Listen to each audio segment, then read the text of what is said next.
Hey everyone, it's Amanda. So I've lost 121 pounds in about 12 and a half months. I get asked a lot of the same questions over and over, so I started this channel so that I could share with you some of those answers as well as my journey and maybe even start a vlog. I'm not really sure yet. But for right now, I have a list in front of me with some frequently asked questions, so I'm going to run through them and answer them the best that I can. First off here, how do I stay motivated? That's probably the number one I get asked. I don't have an easy answer for this, unfortunately, because no one's always motivated all the time. I'm for sure not motivated all the time. There are times where I don't want to eat what I brought for lunch. I don't want to go to the gym, but I kind of apply the same logic as going to work. I don't always want to go to work, but I do because I'm a responsible adult. This year, or in 2020, I turned 30, and I kind of made a commitment and promise to myself that I'm going to spend my 30s different than I did my 20s. The whole time I spent my 20s, I was depressed, obese, I hated myself, I was miserable. So my drive was I wanted to spend my 30s more active, happy. I wanted to live life. I wanted to be able to do more things, go out with my friends. I got to the point where I just stayed in all the time because I didn't want to go out because I was embarrassed. I hated my body. So I kind of kept that at the forefront of my mind and just kept going. I learned a lot of discipline and just kept pushing through. That's about the best I can tell you, is just work on your discipline, take it day by day. Eventually it gets easier, at least it did for me. Next question I have here is, how did I feel in the first month? I think the first month is hard. A lot of times you make a lifestyle change or do like a new diet. And for me personally, the first month was pretty rough. I was going through some family issues. It's a long story, but ultimately I was put into the position where I had to place my grandma into a memory care. There are some family dynamic issues with fighting with my grandfather about all of this. Not going to get too into that, but obviously it was affecting me emotionally. So I ended up having to go there to the hospital and take her out to bring her to the memory care literally the day after I signed up from Noom.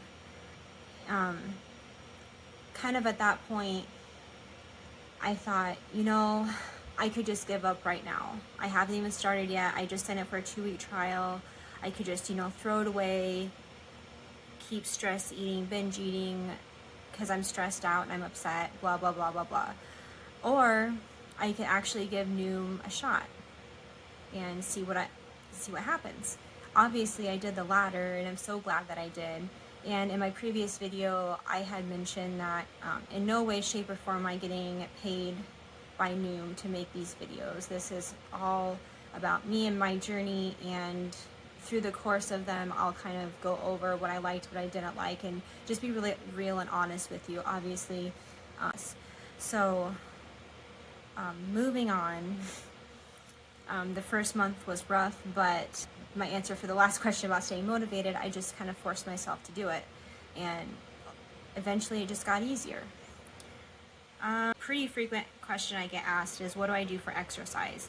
So honestly, I didn't do any form of exercise at all until after I lost like 60 plus pounds. And then I started doing some daily workouts at home. They're like 20 to 30 minutes. When the gyms opened up, because obviously I was doing all this in the middle of COVID, when my gyms opened back up, I hired a personal trainer. I realized that not everyone can afford a personal trainer. I did, for me personally, because I had the means to afford it, and I really wanted to learn, how to build an effective workout. I don't know what I'm doing in the gym, and I really wanted to be able to learn that. So I went ahead and hired a personal trainer. I've been working out with every week, and we do hour-long sessions. She usually does full body workouts. I'm saying a lot. I also go to the gym 2 times a week by myself outside of the time that I go with my personal trainer, and I do a lot of the same workouts and moves that we do with our sessions. The only exception is when I go by myself, I'll do like 20 to 30 minutes on like a cardio machine, whether it be like a combination of like a stair stepper, elliptical, treadmill. Those are pretty much the 3 things I do. I'll do the row machine if you want to count that as a cardio as well. So basically, all that adds up to is 3 days a week, hour-long full body sessions with a combination of strength training and cardio. And another question I get asked, how do I not have any loose skin? The answer is that I do have loose skin. I hide it very well in my pictures. It kind of tucks away very nicely in high-waisted leggings. My arms I can't do much about. I have a separate little short clip that I can show you of my loose skin because it is there. Eventually I'll probably get some skin removal surgery. I have about 30 more pounds to lose before I get to my goal weight. I'm 162.6, I believe, in the last time I weighed in. So I'm probably going to wait until after I reach my goal or close to my goal before I do any kind of skin removal surgery. Here pretty soon, in my next appointment with my doctor, I'm going to be talking with her about it, and maybe she'll refer me to someone or something. I'm not really sure what the next steps are, and I'm not sure how I'm going to afford it, but we'll kind of go from there because I would like to at least get my arms taken care of. Okay, next question. How many calories do I eat? So in the beginning, I followed what Noom suggested, and like everyone, eventually it kind of dropped down to like 1,200 calories. When I started working out, the 1,200 calories just wasn't enough for me. I kind of hit a plateau.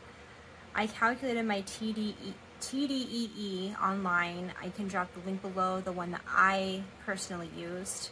I'm trying to figure out the calories I should eat, especially after I started working out, because I was worried that I wasn't getting enough nutrition, enough protein, enough carbs to kind of keep up with the energy that I was using.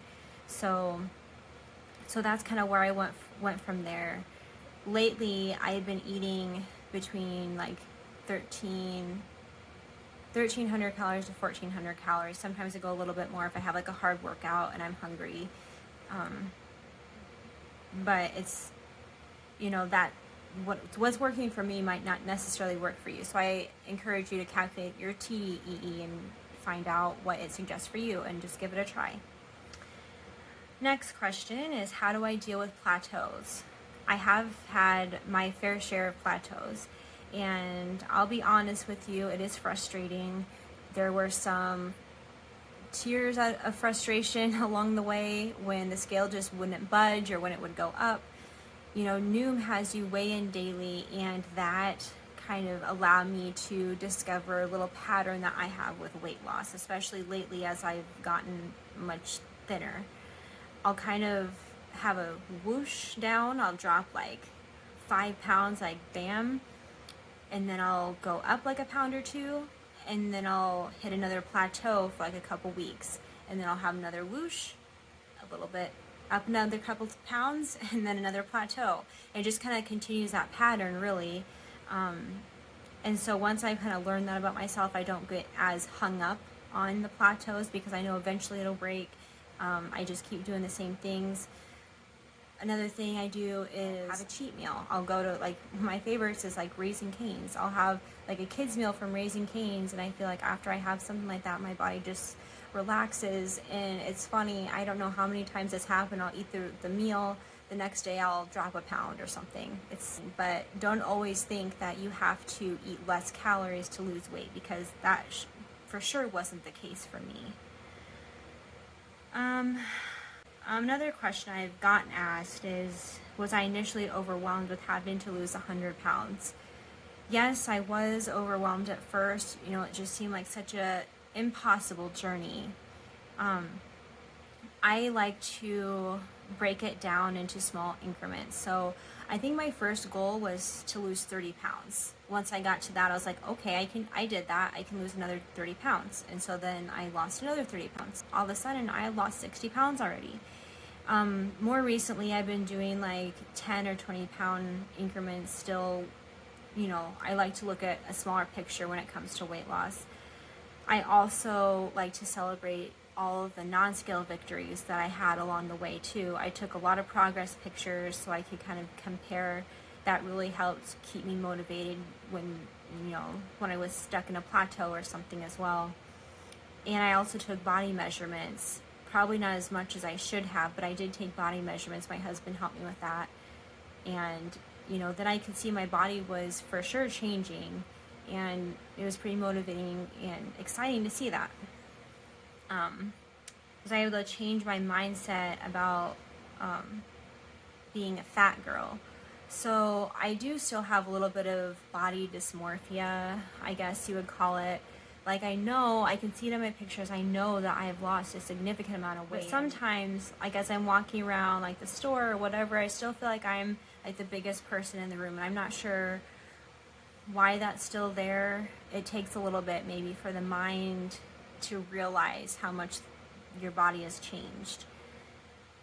So I think it's just going to be like a long-term struggle for me. That's the end of my questions I have here. So if you have any more for me, just drop them down below, or if you're a member of my Facebook group, you can let me know on there as well. So I guess that's all I have for now, and I'll see you next time.